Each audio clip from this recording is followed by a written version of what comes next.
Terkait dengan menurunnya harga ayam atau harga ayam Mhm, hidup ini begitu ya. Apakah ombudsman ini sudah menerima laporan-laporan ya, dari para peternak begitu? Apalagi tadi betul, kalau Pak Sugeng menyampaikan ya kerugiannya cukup jauh dan ini artinya sebetulnya bisa diantisipasi ya Pak ya. Ini cukup predicted kan kalau kita betul, bicara mengenai harga ayam atau betul, harga betul unggas. sekali. Bagaimana tanggapan Anda Pak? Apakah sudah ada komunikasi atau dialog-dialog dengan Ya, para peternak terkait dengan hal ini?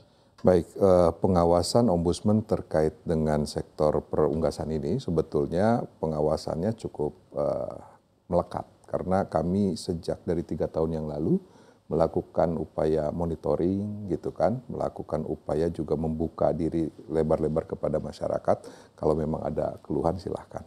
Jadi proses itu sebetulnya sudah terbangun dengan baik. Jadi masyarakat kalau ada apa-apa pasti ngeluh ke ombudsman. Peternak kalau harganya turun pasti ngeluh ke ombudsman. Nah, apa yang dilakukan 3 tahun ini sebetulnya kami sudah mengusulkan bagaimana menata perunggasan ini secara komprehensif. Namun demikian, ini tentunya kembali berpulang kepada pemerintah. Nah, apakah pemerintah mau melakukan atau mengikuti saran-saran yang disampaikan oleh ombudsman atau tidak? Nah, dalam beberapa hal ya saran, maka kami itu sebetulnya juga berupaya agar mendorong Kementerian Pertanian juga meningkat kapasitasnya meningkat. Contoh misalnya gini, eh, saat ini sumber daya manusia di Kementerian Pertanian untuk mengawasi sektor perunggasan ini masih kecil sekali. Oleh karena itu kami coba untuk tingkatkan. Kami minta usulan agar ada direktorat khusus terkait persoalan perunggasan ini. Karena apa? Karena mereka melayani jutaan peternak, ratusan dan ribuan pelaku usaha. Nah itu satu. Terus yang kedua adalah fungsi pengawasannya. Nah, bahasa sederhananya begini Mbak Sinta, kalau pemerintah mau mengatur harus mau mengawasi. Tapi kalau tidak mampu mengawasi jangan mengatur.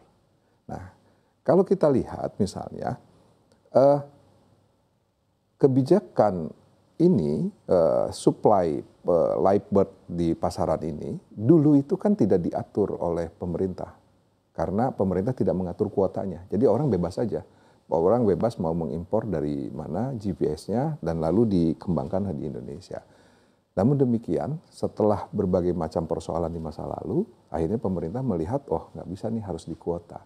Nah ketika dikuota, yang namanya rezim kuota itu pasti memerlukan pengawasan. Nah kalau rezim kuota pengawasannya lemah, maka inilah yang terjadi. Nah sebetulnya untuk mengawasi ini, apakah sulit? Tidak sulit juga. Contoh misalnya, kalau pemerintah konsisten mengatur misalnya agar setting hatching record para pelaku itu dipertahankan di angka 60 juta sampai 65 juta per minggu, maka peristiwa yang sekarang itu pasti tidak akan terjadi. Nah, ini kan hari ini terjadi karena sejak Maret SHR-nya, setting hatching record-nya tinggi, melebihi dari demand-nya dan itu tidak ada treatment. Nah, ini yang terjadi sekarang. Oleh karena itu kami sudah berkomunikasi, saya sudah sampaikan juga ke Dirjen Peternakan dan Kesehatan Hewan untuk segera memastikan agar SHR itu dipegang teguh. Jadi mereka mampu sebetulnya mengontrol. Bisa diprediksi sejak awal ya Pak ya? Betul, misalnya nih sekarang nih, nah oke nanti berikutnya bagaimana. Nah ini jangan sampai lalai lah, jangan sampai abai. Pastikan agar setting hatching record ini sesuai dengan demand-nya yang ada. Bagaimana artinya menggenjot produksi dari sisi peternak, tapi juga penyerapannya harus Harus dipikirkan begitu dipikirkan, Pak, agar mungkin betul. kerugiannya tidak terlalu berkelanjutan, tidak Betul. terlalu besar. Saya ingin ke Pak Sugeng. Pak Sugeng terkait dengan komunikasi Pak, komunikasi para peternak dengan Kementan dan juga Bapanas untuk upaya penyerapan dari ayam ini seperti apa Pak untuk saat ini? Jadi 2 minggu terakhir ini setidaknya kita sudah diundang dengan Kementerian Pertanian, kemudian Badan Pangan Nasional dan Menko Pangan. Itu sifatnya koordinatif bagaimana upaya para pelaku agar harga ini trennya naik. Nah faktanya sampai dengan 2 minggu terakhir setelah Lebaran ini di harga yang jelek ini memang terjadi kenaikan harga, tetapi tidak signifikan, belum signifikan. Setidaknya menyentuh biaya pokok produksi aja belum. Nah, jadi saya kira upaya itu sudah ada. Yang jadi problem sebenarnya juga harus ada tanggung jawab dari para pelaku itu, bagaimana upaya-upaya untuk menyerap dari stakeholder atau pemangku kepentingan ini juga harus bertanggung jawab terhadap produk-produknya, sehingga tidak menumpuk di pasar-pasar becek, dipasarkan dalam wujud ayam hidup, tetapi memanfaatkan, mengoptimalkan rumah potong ayam, dan sebagainya. Di sisi pemerintah, saya kira juga mengacu pada program Tempo Hari, sementara makan bergizi gratis ini kan dampaknya belum terasakan. Sambil menunggu program MBG ini, ada program stunting yang pernah diluncurkan oleh Badan Pangan Nasional. Ini juga cukup membantu bagi para pelaku untuk mengalirkan produknya, hasil produksinya, ayam-ayam di kandang. Setidaknya jumlahnya atau serapannya akan meningkat. Nah, Tempo Hari belum ada Menko Pangan. Nah, mestinya institusi baru ini bisa mengkoordinasikan kinerja dua institusi ini. Karena klaimnya Kementerian Pertanian adalah keberhasilan karena sudah sanggup dan mampu memproduksi ayam, dan memang faktanya itu berlebih, tetapi di sisi lain AB terkait dengan kesejahteraan pelakunya. Nah, ini problem saya kira. Sementara Bappenas akan sangat terkait dengan suplai demand. Maka Menko Pangan inilah yang harus ke depan untuk mengkoordinir itu. Sehingga ada akselerasi antar institusi yang pada gilirannya kita tidak merasakan dampak dari kelebihan pasok ini. Karena memang sudah dipersiapkan dengan baik. Begitu Mbak Sinta. Baik Pak, artinya memang lagi-lagi persoalan komunikasi ini menjadi penting ya Pak. Artinya kalau tadi Pak Eka menyampaikan ini terkait dengan peraturan begitu. Kalau ada aturannya artinya juga harus ada fungsi pengawasan yang baik ya Pak ya ke depannya.